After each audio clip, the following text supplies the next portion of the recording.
Welcome back, YouTube, to another Wi-Fi battle. Hopefully, you are enjoying this Tuesday day, which means I don't normally upload Wi-Fi battles on Tuesday, but hey, 200 sub special. That's what you get. Maybe if you get me up to like 250 or like 300, I might do something like this again, depending on how well this is received, because this is sort of like experimental, and this is not the only thing I'm doing for 200 subscribers special. I'm just going to clear that up right now.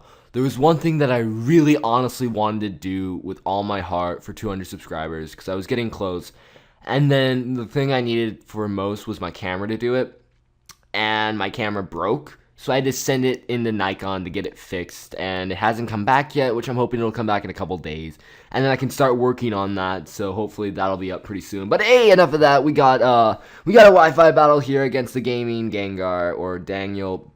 Gonna be a UU match coming right at you. I'm using Yanmega. I'm using Yanmega because no one uses Yanmega. It's just like, why? It's such a good Pokemon when you give it like leftovers and substitute and stuff like that. I'm using Goodra because the idiots in Smogon decide like, let's put this OU threat into UU and see what happens. So I'm like, oh, let's go. Let's go. So that's that. So let's get right into this Wi-Fi battle. He's gonna be leading off with his Blastoise. I'm going to be leading off with my Yanmega because Yanmega is a pretty big threat because he did bring 3 dark types, and if I can get behind his sub, if I can get my speed boosts up, I will be at a pretty good position. So what I'm gonna do first turn is I'm gonna set up a substitute as he switches out into Fat Bird, his Crobat, and right here I make a really dumb play.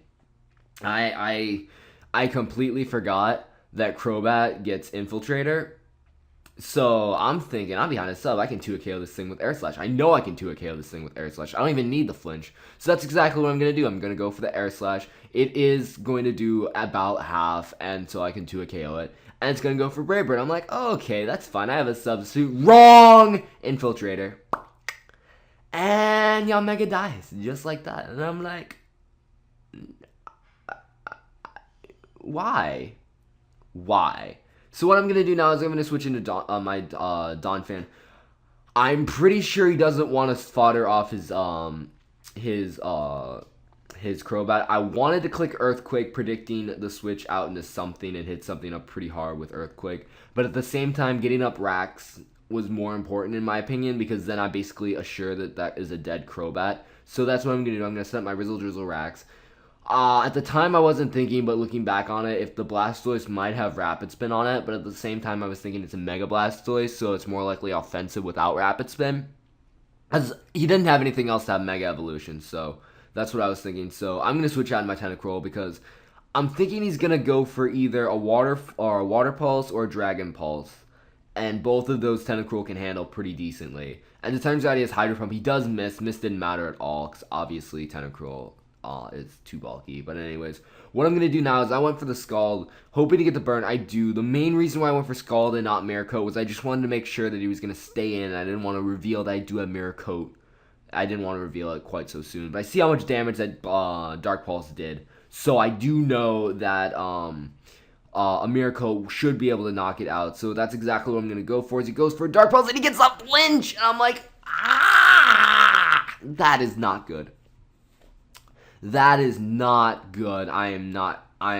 No. Because now what that flinch right there, brings Tentacruel down to a very revenge killable range. As the Reflect, the Mirror Coat damaged a lot of damage, which means if I hadn't gotten flinched there, I would have potentially been able to probably go for like another Scald or something like that, and then possibly been able to knock it out, but I'm not sure at that point in time. But anyways, what he's going to do is he's going to send out his Crocodile. And now I know I didn't see Intimidate, so I know this thing's Moxie. I don't want to get his Moxie boost up, so what I'm going to do is I'm going to switch out.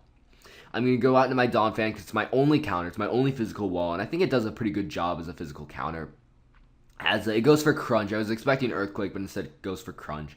But it doesn't matter because Donphan is very, very, very defensively bulky, and it is going to be able to take that. And no problem. Donphan's good. So anyways, he's gonna make the smart play. He's gonna switch out. I'm not really sure what he wanted to do. As soon as I clicked Earthquake, I was like, damn it, he has Hydreigon, doesn't he? I should have went for Ice Shard.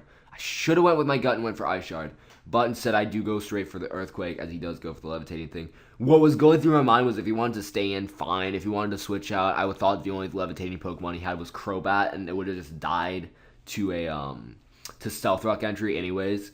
So that was a bit of a misplay, but anyways, it doesn't matter. I'm able to switch back out into my Tentacruel. Basically now it's Death Water because it's such a low range of HP. I'm actually able to take one. I'm actually able to take one Tri-Attack because I don't know why I went for Tri-Attack.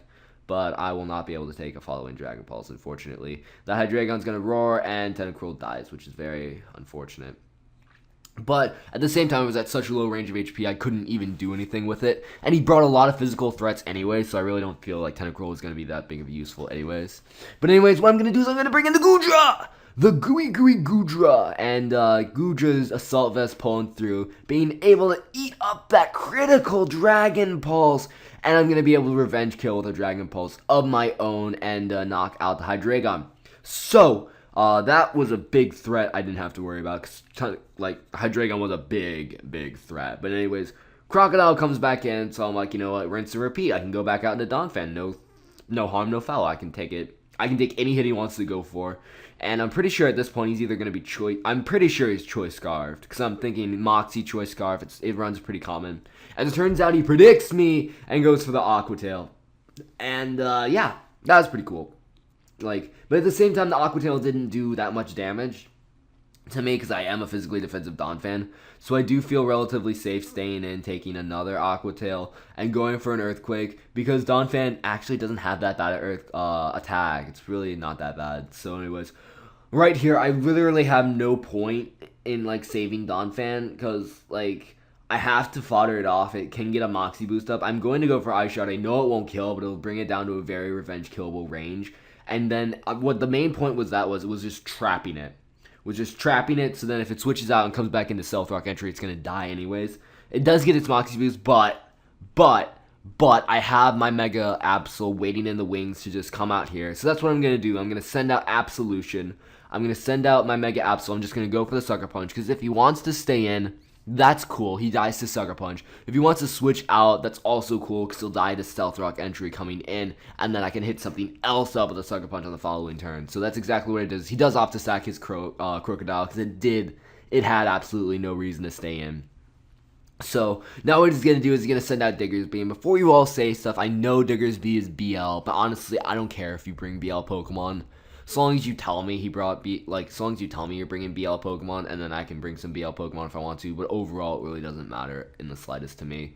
So I'm going to go for Sucker Punch. It will not be able to kill because I'm not fully invested in attack. I do have some special attack for Fire Blast, just to hit Skarmories. Just hit Skarmories and OU, but anyways, I don't know.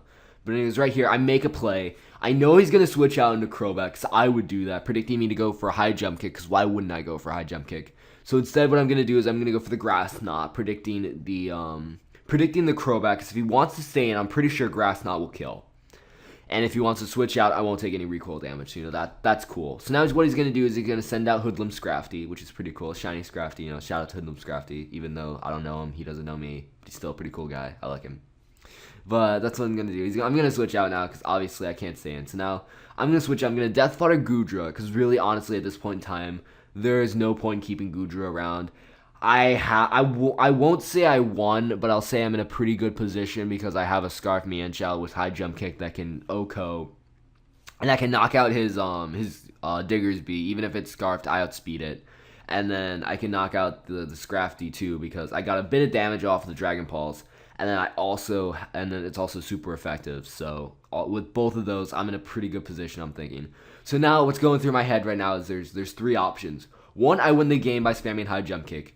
Two, that Diggersby's going to be banded. He gets a crit with his quick attack and it knocks me out. Three, I miss high jump kick and he gets and he 2-KOs me with quick attack with his Diggersby, or he just knocks me out flat with his Scrafty. Because I'm pretty sure I might be able to take one Drain Punch. But, like, Drain Punch plus high jump kick recoil, I don't think I can do that. So, anyways, now this is the moment of truth. I'm going to bring in Diggersby.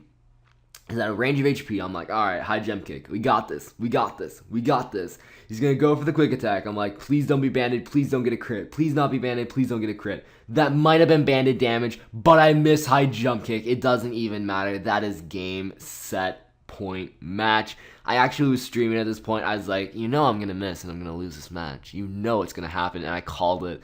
And it was terrible. And I was salty for like a second. And then I started laughing uncontrollably because it was so ridiculous that it was funny.